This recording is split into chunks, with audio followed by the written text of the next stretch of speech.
Ladies and gentlemen, welcome back to the big four episode of Midnight Therapy. I am the one and only Cat Matthews. Sorry for the little delay. I know there's a lot of you out there waiting for this patiently. It was a busy week. This week I had a lot going on. Had some DJing gigs. I did a retirement party. It was pretty fun. Those are always fun. Can't wait till I retire any year now. This takes off. I would like to have a retirement party, but it was a busy week, so I'm sorry this is a little late to the 30 of you out there that have watched, and my 6 or so loyal subscribers. Thank you. You make this happen. If you have been paying attention, I swapped the painting again. Like I said, I have so many of these. We're going to be able to do it for quite a while, but this is the skull. Last week was the reindeer. The skull, also part of the grotesque holiday portrait series. That's another one of the Halloween ones. Yeah, a lot going on. We're going to touch on a lot today. Big thing that happened this weekend. I wasn't aware of it. I forgot about it until someone told me. The Kentucky Derby, if any of you watched, I checked it out. I was at a bar, and there was some older gentlemen doing like a pool of betting where you pick a sticky note and you get a horse, and that kind of got me into it. So I went on FanDuel. I placed a couple bets. I lost, of course. But I found to sit and watch and everyone yelling like at the horses. I found it very interesting, and I thought that it was kind of like a Renaissance fair version of NASCAR. Did you notice, instead of everyone wearing, I don't know, like a Confederate flag t-shirt, I don't know, or a Coors Light t-shirt, they're wearing like 1800s garb with the big hats. And instead of Mountain Dew, they're drinking like tea.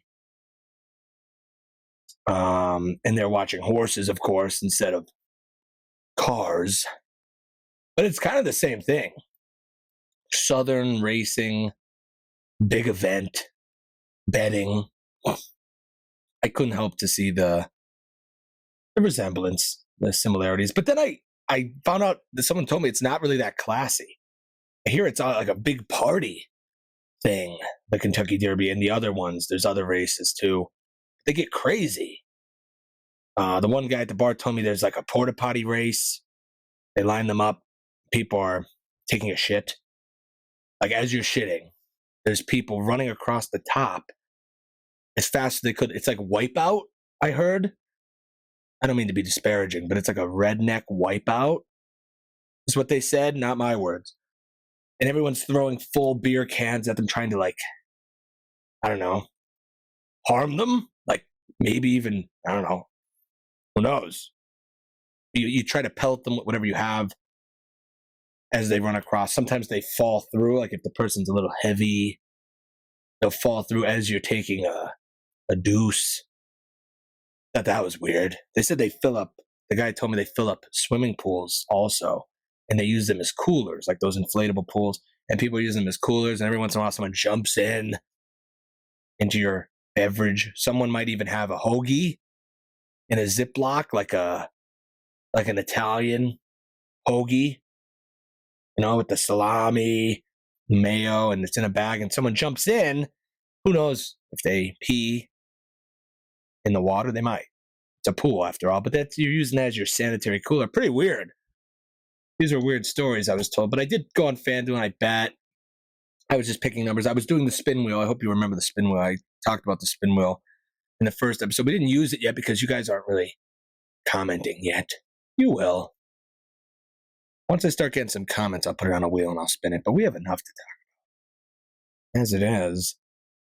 But yeah, horses. Learned a lot about horses this weekend. Not going to get into that stuff.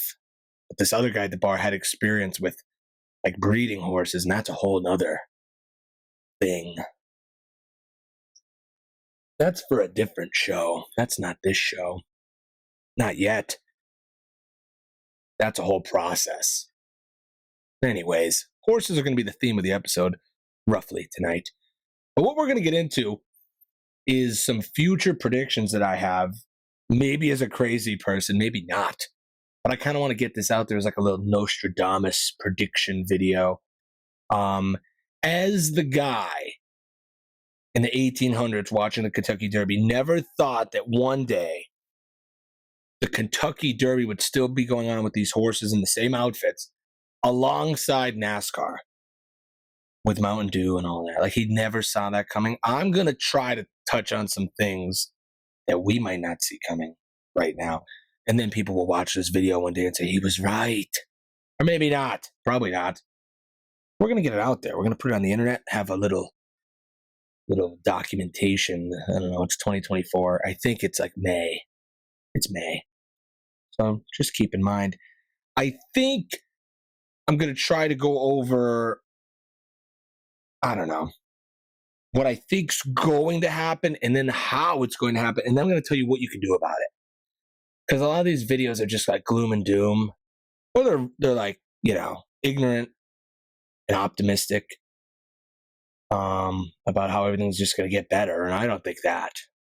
I'm not pessimistic, but I'm a realist. And things don't look good right now. This will take several videos to explain, but this one's just going to be the predictions. We're not going to really get into all that. Now, some of you you're going to know exactly what I'm talking about when I say certain things. Other you aren't. You're not gonna know.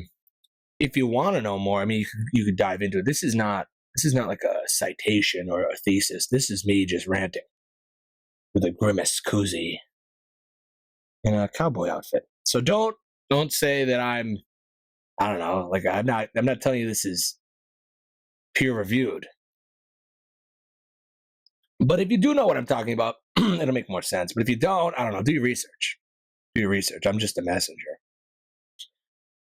But what I think the focus of the downfall of all of this is our technology, and how rapid it is evolving and what it's going to turn into and why it's going to turn into that. And the main driver of all this is convenience. We're willing to give up anything, just about anything and everything, for convenience or security.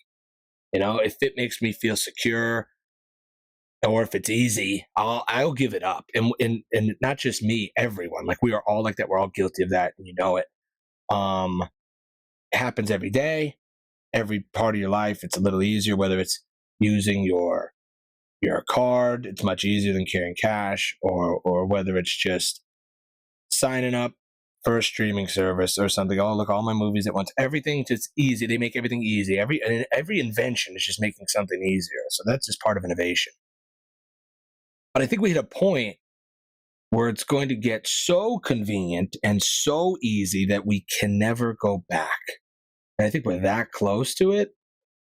And I think it's going to be a problem. So let me put it this way. Back to horses. The horse has been around forever. It was always around. People riding horses for who knows how long. And then late 1800s or so, some guy invents this big mechanical horse that runs on this liquid. And everyone's like, what is that? And the horseshoers and the horse people and the people that make the saddles, they were like, well, that's never going to catch on. No one's going to ride in a mechanical beast. Like, where's the connection to the animal? What about feeding the animal, taking care of it? People aren't. And look where we are now. It's switched completely. If you were rich in 1900, you owned a car and everybody rode horses. Now, everybody drives cars, even the poor people. And if you're rich, you have horses. So it's like a luxury item to have a horse now. Weird how that happens, but it's going to happen to everything you know. A cell phone used to be a cell phone. Used to call people, tell them where you are. Now it's just like this infinite knowledge device that you carry around.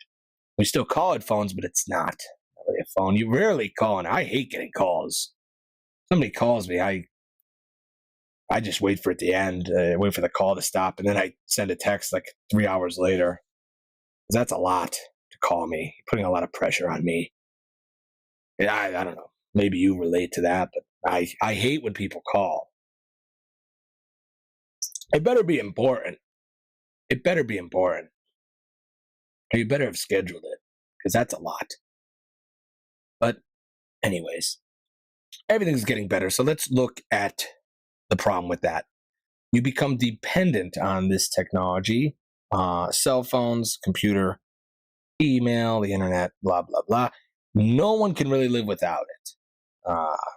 Let's just face facts. Every aspect of your life is on it, from banking to your email, which is usually your work, which is your connectivity. If you have a business, you have to have social media. You have to have all of them and be constantly keeping it updated. It is a part of your life when you wake up, when you go to bed. No escaping that and no denying that. So they got us dependent.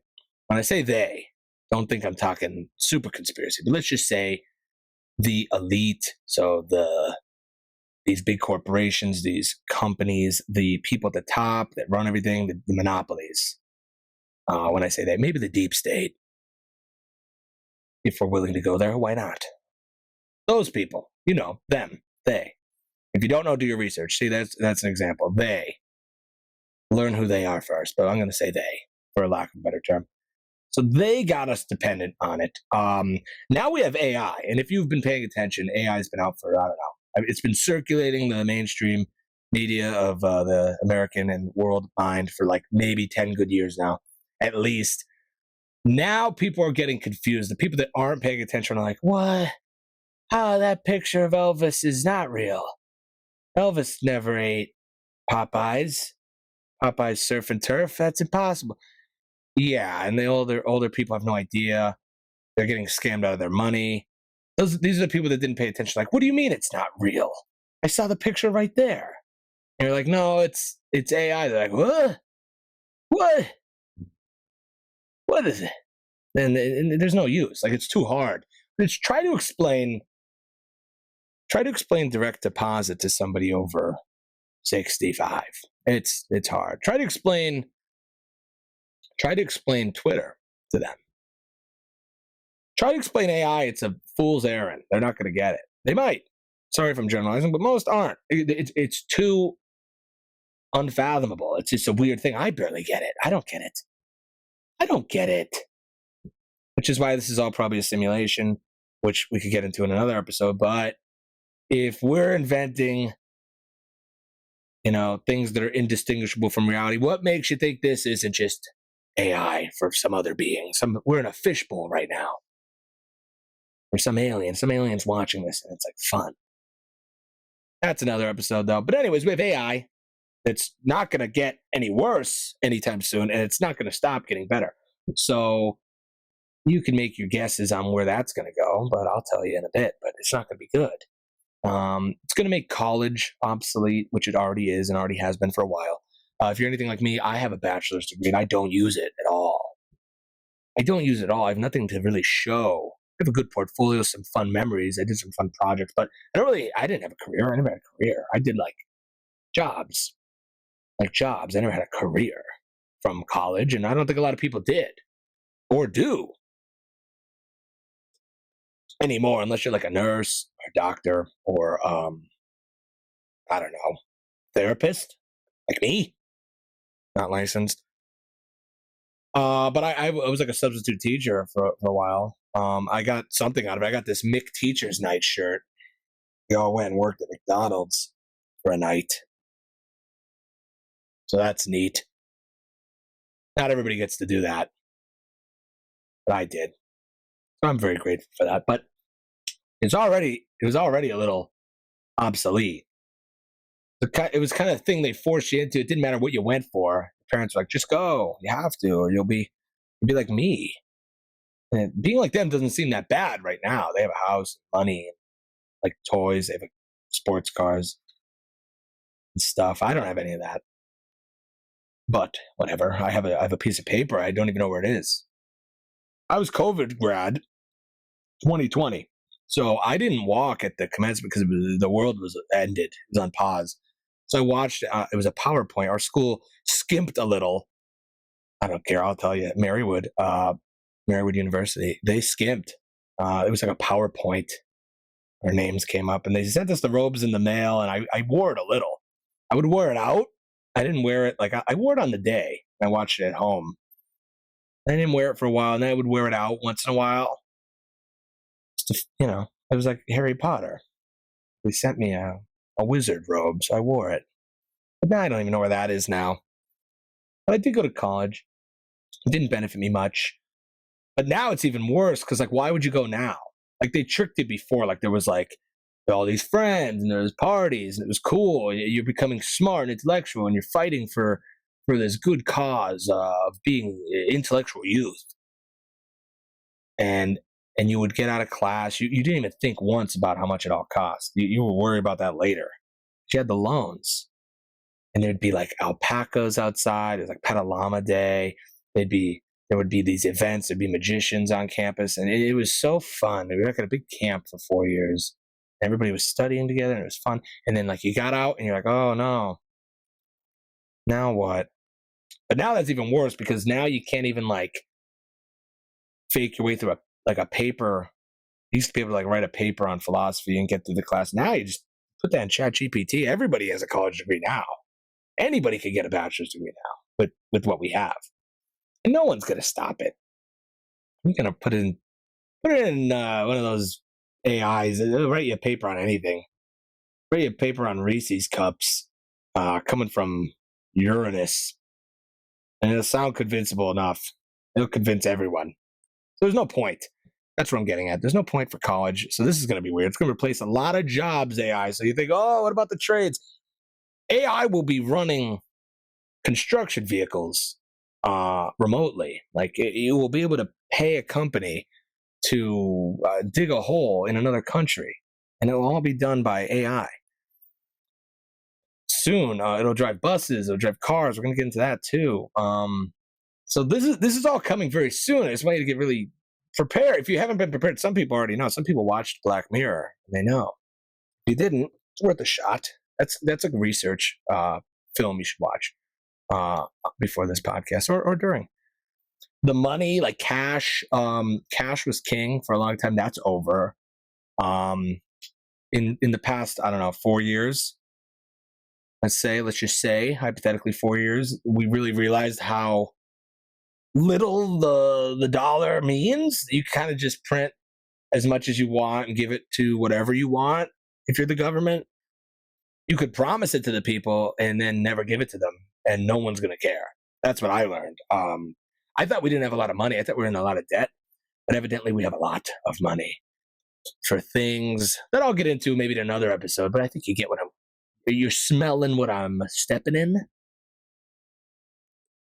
A lot of money for things I thought we were past. I thought we were past these things. I thought we had evolved as a species past some things. I don't know, like perpetual war. But evidently not, and we do have a lot of money for that. So money's going to get weird. Crypto, a lot of crypto. Nobody knows what they're doing. It seems, correct me if I'm wrong, it seems like there's Bitcoin, which is like a little legit, and then the rest of them are kind of just riding the coattails of that, and that might be it. That might be the new currency, and that's even faker. That's even faker than cash. At least cash, I have the little piece of paper I could touch. Anyways, not looking good for all these things, but this is what it's going to boil down to. Here, let's get to the point here. They're going to sell you the idea that the perks and the goodies that they're going to offer, outweigh the slight loss of freedom. And they already had done this. They had already done this many times. They're going to do it again. But they're going to sell you these goodies for a low price, rather, of a little bit loss of freedom, all for the sake of convenience. It's all going to be convenient. So let me explain how it's going to work. You're going to own nothing. Now, this is where I'm going to do a little citation. Look up Klaus Schwab if you have to. They talk about this. You know what I'm talking about. If you don't know what I'm talking about, look into it. But you're going to own nothing, and you're going to be happy. And this is the truth. You will live in a city, probably, or your suburban area will be made to look like a city if it hasn't been already. It's going to happen to you. And you're going to rent. You're not going to buy it. It's so hard to own a home. There's no need for it. Like, you don't need to have a hutch with dishes in it. You don't need a dining room. Your living room could be your kitchen could be your bedroom, because you don't own anything. Like the young people don't own anything. Our parents, like, we were all like cluttery. They were cluttered. They had lots of like tchotchkes and stuff. But young people don't have any of that. They have, like, I don't know, they barely have a table. It's like a table from IKEA, and maybe there's a bicycle like on the wall. And that's it. And then they have a smart TV from Walmart. They barely have dishes. They don't have dishes.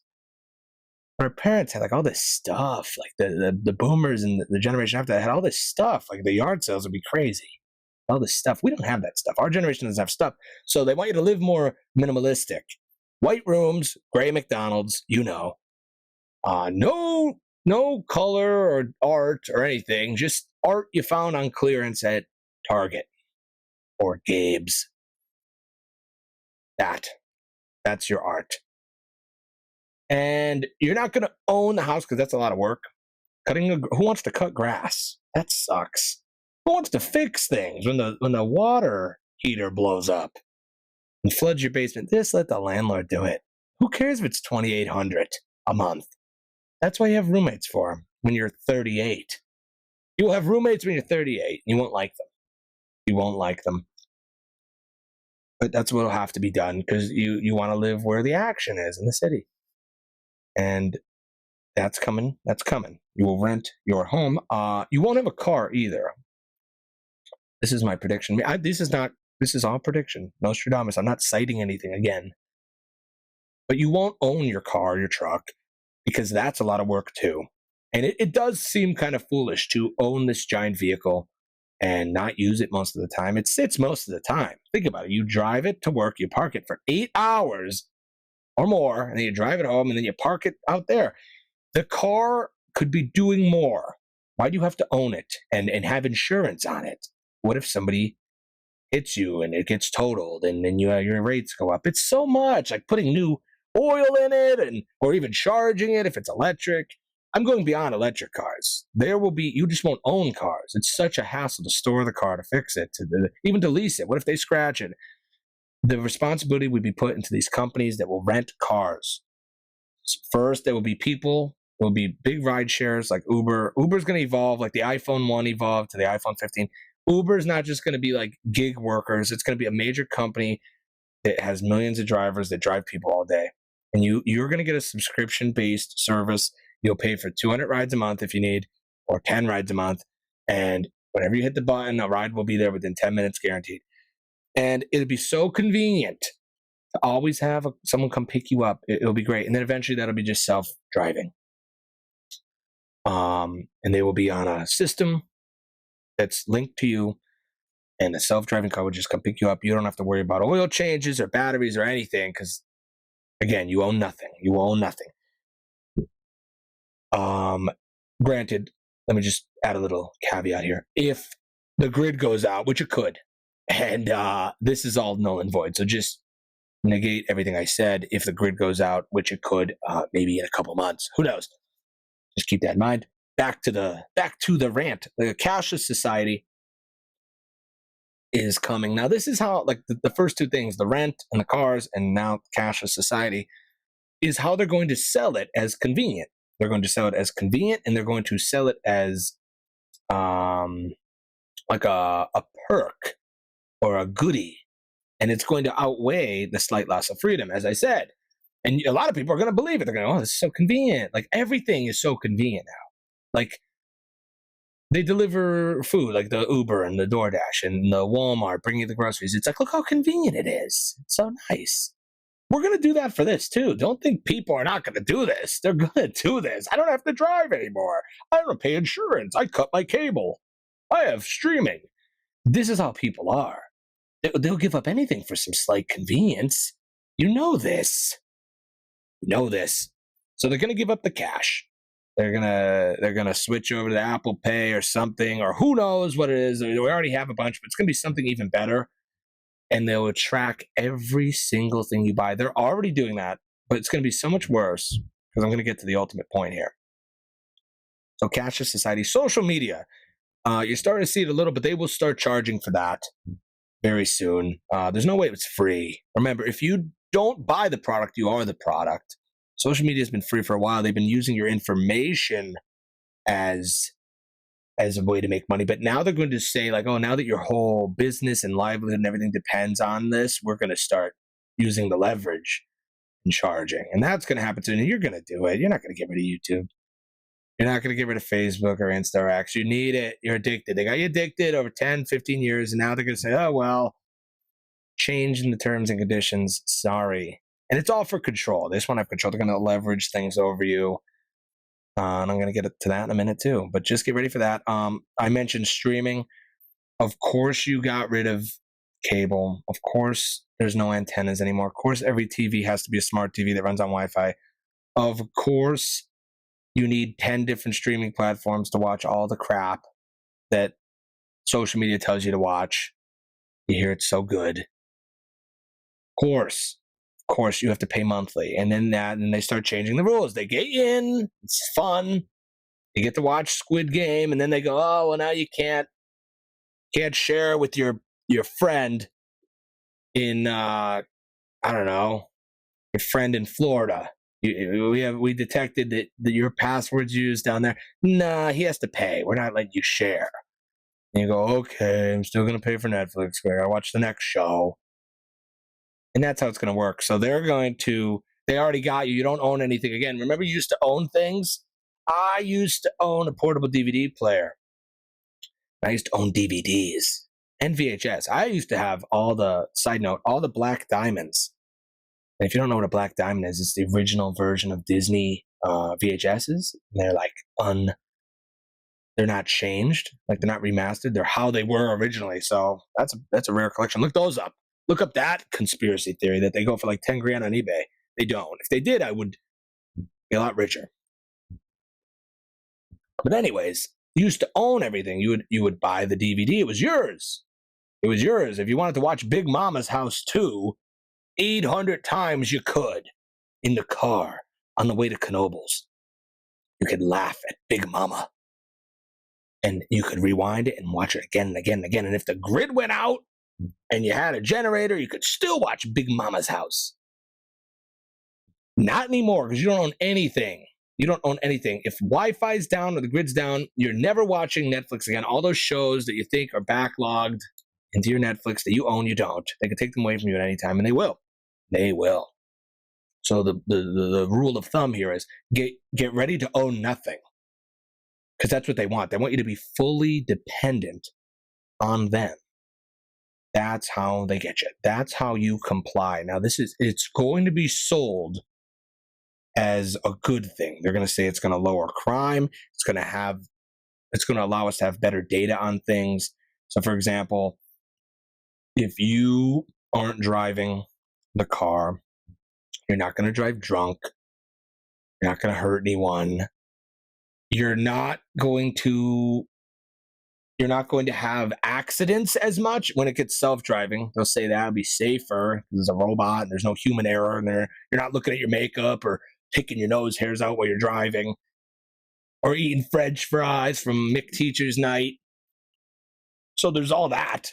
And you're going to say, well, I guess it is safer. And then with the house thing, like, why do you want to own a house? Do you want to pay for tornado damage and lightning damage and earthquake damage and all these insurances you need? They're going to say, oh, yeah, I don't want to do that. Or what if there's a gopher in your yard and it eats your power lines and then your house catches on fire? And your dog might not make it out. And they go, oh, no, I don't want that. I guess I'll just rent. The same thing for the cars. Like, oh, what if someone scratches it at Aldi? You're like, oh, yeah, that would be bad. Cashless. It's like, when you just like to not have cash, like what if you need to buy something? You don't have cash. You're like, yeah, you're right. Guess I'll just carry a card on me. Soon enough, that's going to be something else too. It's going to be like a chip. They already have the chip in the car. The chip's going to be in you soon, and that's going to be another safety feature. So that's how this is going to work. This is another convenience. They're going to say Apple's going to come out with it, or someone. They're going to say, get the chip. It's the life chip. They'll call it like the life chip, the U chip, and it has all your data in it, like biometric. It's going to have your medical records linked to your portal, linked to some website, some government website. It'll say this person has this and that, and they'll say, oh, well, what if you have a heart attack or something, and the EMS comes, and they don't know who you are, they don't know your name, they scan it, they know everything about you, they know your age, they know your medical records, what medicine you're on, it'll save your life. And they'll show one example of like Doreen, whatever her name is, that fell at a Cooper's, or not Cooper's, but like a Red Lobster. Shout out to Cooper's again, though. Red Lobster. We'll get to Cooper's later. You'll hear this. But she's at a Red Lobster in Olive Garden somewhere, and she falls, and they go, oh no, she's alone, because she's lonely. She's like a grandma. And they come, and they scan her hand. She has a little boop, boop. And it goes, Doreen, age 73, on 3 different medicines for high blood pressure. Let's treat her accordingly. And then it'll be a black screen, and it'll say, Apple Life saves 5,000 people a day. And everyone will go, I need to get that. And I need my phone to link to that. And I need everything to link. And it'll be so fun and convenient. And then you won't have to pay for anything. Just boop. You're at Sam's Club buying a 12-pack of king-size Kit Kats, and you just go boop, and it's done. How convenient. But little do they tell you that there's a little downside to that. That will be used to track every single thing you do, and there's no escaping it ever. There's no escaping it ever. You will pay every bit of tax on everything you buy because it's linked to your body. They will know where you are at every time of the day and night. There's no escaping. There's no doing anything wrong anymore. And it will lower crime. It will lower crime. You will never get away. That chip will scan everywhere you go. It'll ping on a system. You try to run, they know where you are. The car will stop. The car will scan the chip when you get in your ride share. Nobody will have cars. You won't be able to drive your own car anymore. That's illegal. For the safety of our people. So it's going to lower crime, but what it's also going to do is take away almost all freedom because they're going to implement this is if you've been paying attention, the social credit score, which is not to be confused with the normal credit score you have, but very close. You will get a number based on social credit, which is how you carry yourself in life. So traffic tickets, criminal record, are you divorced? Are you rude online? Do you go to work, or do you call off a lot? Do you play hooky? You drink? You do marijuana? All that stuff. They will watch all of that, and it will affect your score. And they're going to have score prerequisites for lots of things: to fly on a plane, to rent a house, to go to a concert. You're going to need at least, like, let's say, a 500 to do all those things. So you're going to do all you could to keep that score in good standing. And the last thing you want to do is have a low score, and then you will lose all the goodies and the perks, which would suck. So let me paint you a picture. Maybe 10, 15 years from now. Let's say 10. I think this is all here in the next 2 years, but let's say 10. Maybe 5, but let's say 10. You're with your significant other, and you want to go on the Taylor Swift cruise. And it's not really her, and it's not really a cruise. It's like an apartment. It's like a strip mall. But you put on your VR goggles, and it feels like you're on a cruise, and it feels like Taylor Swift is there, but she's just a hologram.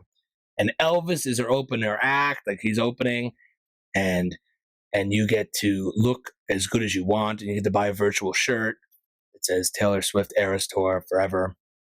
And the same show is going on right next door in the next room.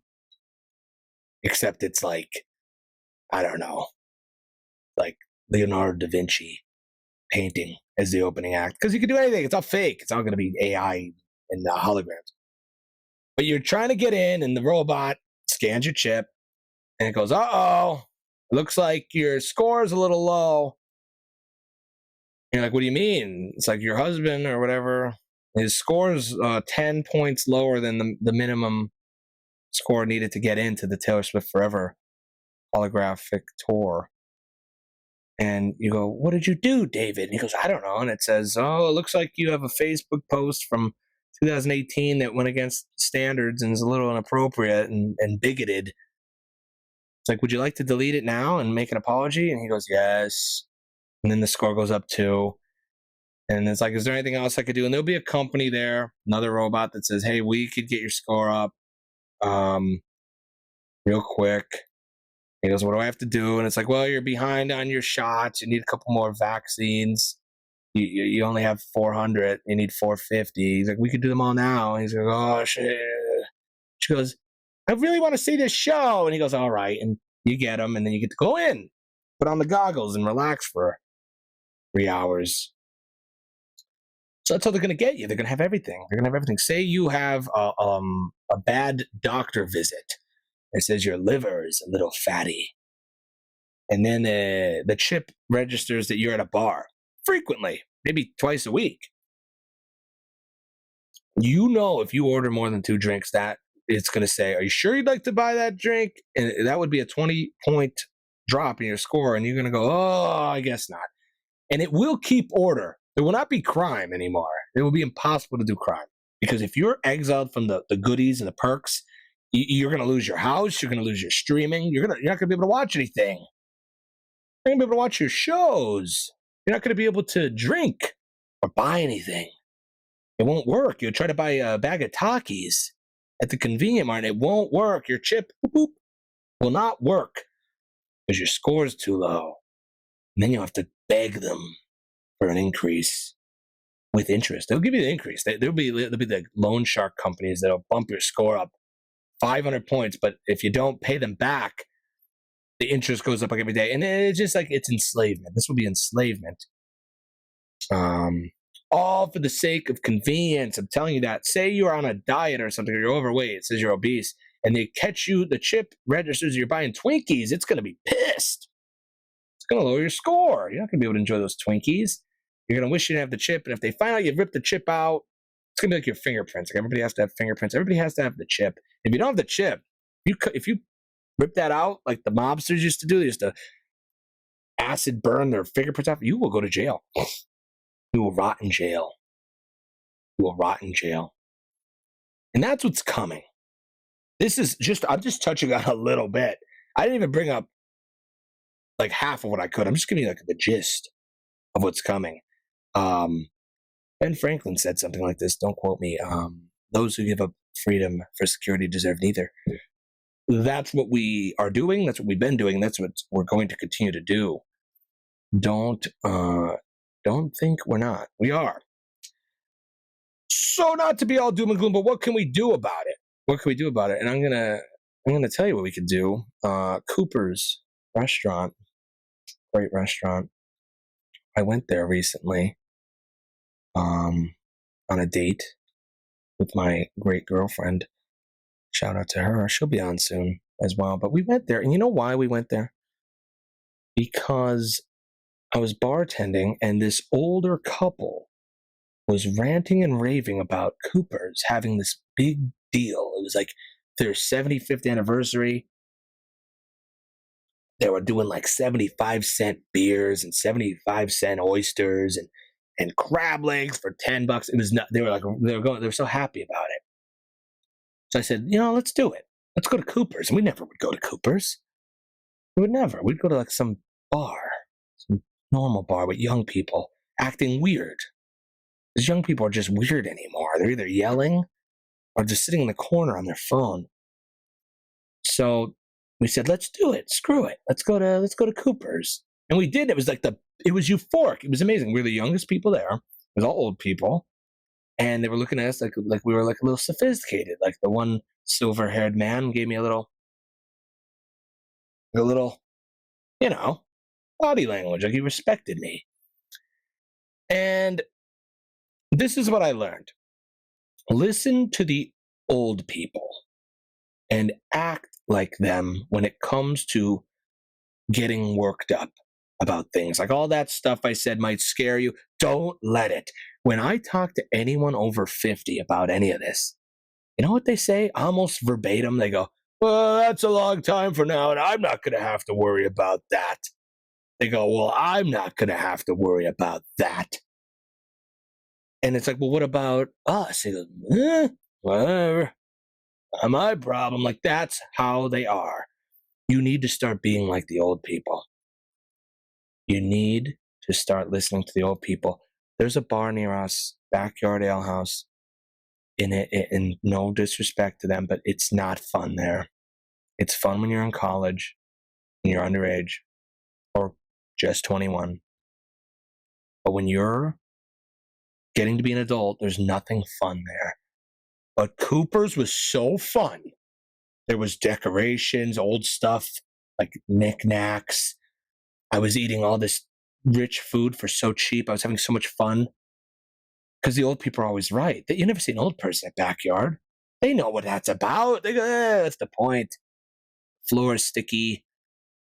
It's all like shoulder to shoulder. Everyone's sweaty. But Cooper's was like fancy.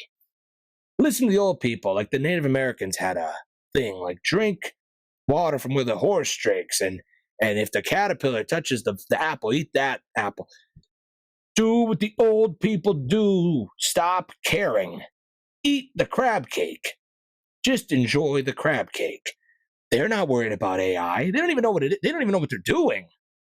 They don't even know what they're doing tomorrow. They go, are we going on the boat tomorrow? Or are we going to go? They're always going somewhere too. Did you ever notice that? They're always going. They have like these extravagant plans. I can't afford to go anywhere. But they're like, oh, should we go to the vineyard or should we go to see your sister out in Canada? They don't care that the social credit score is coming. They don't care that World War III is coming. It's not their problem. They're enjoying crab cakes. I want you to enjoy the crab cake too. You don't have to get, who says you have to get old? You don't have to be old to be wise. Wisdom is not measured by age. You can learn. I have this thing I used to say. I was writing a book. I still am. I'm not ready for it. It's called Temporary Happiness, The Meaning of Life. That'll be out soon. Got a lot of projects. But I used to have this analogy about touching the stove. Where you don't have to touch the stove to know it's hot. If someone goes up and touches the stove and they go, oh my God, it's probably hot. You don't have to go find out yourself always. Some things are worth figuring out for yourself. If it doesn't work for someone, it might work for you. But sometimes just believe them that the stove's hot. Believe old people when they act like they don't give a shit about the end of the world and they dig into another crab cake at Cooper's because they really do. They don't care. You don't have to care either. That's why we're so anxious and depressed and sad. And stop. Go to Aldi and buy the cheap fake crab cakes and sit home and enjoy your show while it's still on, while there's still power, and while you still have your apartment that's $1,800. One day you're gonna say it's so cheap. $1,800 was so cheap. You're gonna say that was a steal. And all my rides here, I gotta go to work. So enjoy the crab cakes now. That's what I'm saying. If you never had a crab cake, go get one. So many people there, like, I never had a crab cake. Get one. Get one. There's more to life than just sitting around dooming and glooming all day. But also not to be ignorant. Don't be ignorant your whole life. When someone says, wow, did you hear what's going on in Gaza? Don't be like, I don't really pay attention to that stuff. Pay attention a little. If you need to get your news from anywhere, I'm going to be doing a lot of news coverage here. This is independent media, whether you like it or not. If anyone could be anything, which anybody is, anybody's an influencer now. I'm like media. Whether you like it or not, I am. So you can get your news from me. You're going to get it really straightforward, straight from the horse's mouth. That's like the 8th time I mentioned horse on this episode. That's pretty neat. That's hard to do, to keep it so consistent like that. In comedy, it's like referring back to something. That's pretty talented right there. A lot of horse talk. But yeah, enjoy the crab cake. Get ready for the things to be not so good. Now, again, this could everything I said could all go away if the grid goes out. And that might be a good thing. It's not going to be good at first because the grid's not going to go out just because. It's going to go out because of a cataclysmic thing, like a war or an asteroid or something. Probably a war. Probably a war. You know, China already has the social credit score. They're way ahead with this stuff. And there's no crime over there either. There's also no freedom. So you could weigh the options there. You like being able to sit in your basement with a cowboy hat on and talk nonsense for 40 minutes? I do. I do. And I'm not really ready to give that up yet. Even if there are good goodies. Even if there are good goodies. I remember there was an early form of it, like with the COVID shots, and we're not going to get into that on this episode, but soon, where they were like, we'll give you a free Shake Shack burger if you get the shot. And, people were lined up. There was French fries included, too, which was a big selling point. Fries do change the game a bit. If it was just a burger, I would, But the fries, if they added a milkshake, the line would be, insane. It'd be around the block. But they already started that. Wait till the goodies get a little better. They're going to get better. People are going to do it. People are already doing it now. Every day, people are Instacarting and they're DoorDashing McDonald's. McDonald's is already easy enough. You pull the window, big double with cheese, and they shove it through a hole to your car. What was easier than that? Nothing's easier than a drive-thru, but now they bring it to your house and leave it anonymously on the porch. And you can eat it in darkness, watching your favorite show while also looking at your phone, shoving the burger, listening to the show, looking at the phone, and eating the burger without even having to leave your house. So if you don't think what I'm saying is coming, wake up, but be in the middle way. You don't want to be too doom and gloom, but you also don't want to be ignorant. Stay curious, my friends. Eat the crab cake. Good night.